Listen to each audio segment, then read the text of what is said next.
الحمدللہ رب العالمین والصلاة والسلام علی سید الانبیاء والمرسلین اما بعد فاعوذ باللہ من الشیطان الرجیم بسم اللہ الرحمن الرحیم اللہم صلی علی سیدنا و مولانا محمد وبارک وسلم وصلی علیہ۔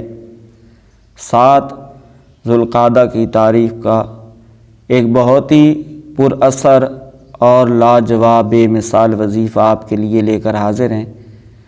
توجہ کے ساتھ ویڈیو دیکھیے گا اور کوشش کیجئے گا کہ اس قرآنی وظیفے کو آپ 7 ذوالقعدہ کی تاریخ کو ضرور کر لیں۔ اس کی اپنی برکتیں ہیں، چاند اس کی جو برکات ہے میں آپ کو عرض کیے دیتا ہوں۔ ویسے تو قرآن پاک کی ہر آیت ہر حرف کی اتنی برکات ہیں کہ بندہ بیان ہی نہیں کر سکتا۔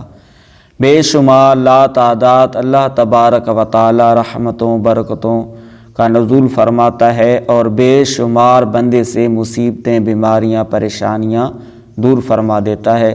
یہ اللہ تبارک و تعالی کی پاک کلام کا صدقہ ہے کہ اللہ تبارک و تعالی ہم سے مصیبتیں پریشانیاں بیماریاں دور فرما دیتا ہے، اور اللہ تبارک و تعالی اپنی پاک کلام کے صدقے ہم پر اپنی رحمتوں کا نزول فرماتا ہے۔ بڑے خوش نصیب ہیں وہ بندے اور وہ اللہ تبارک و تعالی کی بندیاں کہ جو ہر وقت تلاوت کلام پاک سے جڑے رہتے ہیں، ہر وقت محبوب کریم صلی اللہ علیہ وآلہ وسلم پر درود و سلام پڑھتے رہتے ہیں، نماز پنجگانہ کا خصوصیت کے ساتھ اہتمام کرتے ہیں۔ وہ بندے اور بندیاں بڑی خوش نصیب ہیں، بڑی بختور ہیں۔ اللہ تبارک و تعالی تمام مسلمانوں پر اپنا خصوصی فضل و کرم فرمائے، تمام کی جید حاجات کو پورا فرمائے۔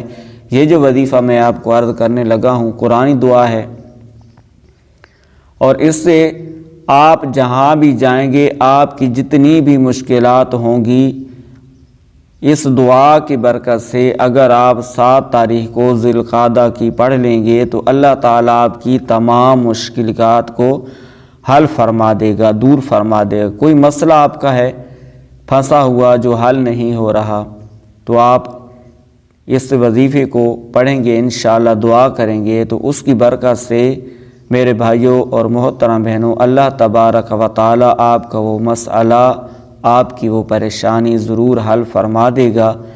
ویڈیو اچھی لگے تو آگے بھی شیئر کیجیے گا، ہمارے چینل پر آپ نئے ہیں تو سبسکرائب کیجیے گا۔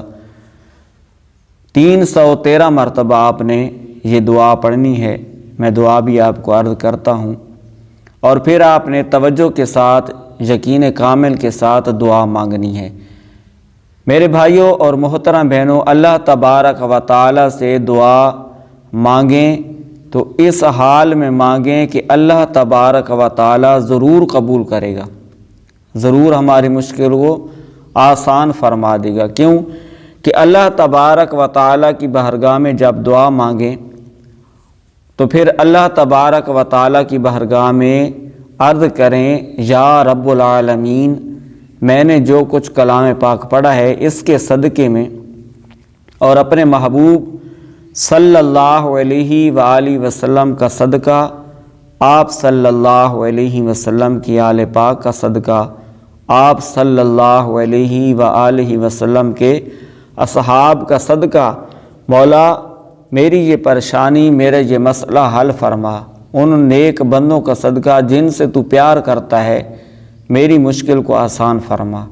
تو یقین جانیے جب آپ حضور کا وسیلہ پیش کریں گے، حضور کی آل کا وسیلہ، اصحاب کا وسیلہ اور نیک اور مقبول بندوں کا وسیلہ اللہ کی بارگاہ میں پیش کریں گے تو اللہ تبارک و تعالی ان پاک ہستیوں کے صدقے ہم گناہ گاروں پر ضرور کرم فرما دے گا۔ دعا آپ نے 313 مرتبہ پڑھنی ہے۔ اس کے اول 3 مرتبہ درود پاک اور پھر 313 مرتبہ یہ دعا لا الہ الا انت سبحانک انی کنت من الظالمین یہ پڑھنی ہے، اور پھر 3 مرتبہ آپ نے درود پاک پڑھنا ہے، پھر دعا مانگنی ہے۔ اللہ تبارک و تعالی ضرور کرم فرمائے گا، آپ کی مشکل، آپ کی پریشانی، آپ کے مسائل حل فرما دے گا۔ اللہ تبارک و تعالی سے دعا ہے تمام مسلمانوں کو صراط مستقیم پہ چلنے کی توفیق عطا فرمائے۔ آمین بجاہ النبی الامین و صلی اللہ علیہ وآلہ وسلم۔